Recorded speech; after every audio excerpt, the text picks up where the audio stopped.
বাংলাদেশের স্বাধীনতা যুদ্ধ হল 1971 খ্রিস্টাব্দে তৎকালীন পশ্চিম পাকিস্তানের বিরুদ্ধে পূর্ব পাকিস্তানে সংঘটিত একটি বিপ্লব ও সশস্ত্র সংগ্রাম।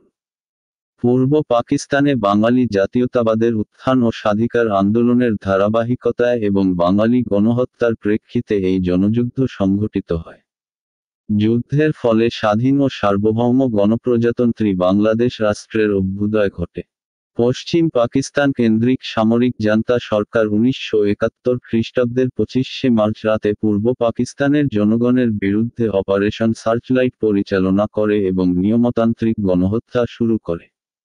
এর মাধ্যমে জাতীয়তাবাদী সাধারণ বাঙালি নাগরিক, ছাত্র, শিক্ষক, বুদ্ধিজীবী, ধর্মীয় সংখ্যালঘু এবং পুলিশ ও ইপিআর কর্মকর্তাদের হত্যা করা হয়। সামরিক জান্তা সরকার 1970 খ্রিস্টাব্দের সাধারণ নির্বাচনের ফলাফলকে অস্বীকার করে এবং সংখ্যাগরিষ্ঠ দলের নেতা শেখ মুজিবুর রহমানকে গ্রেফতার করে।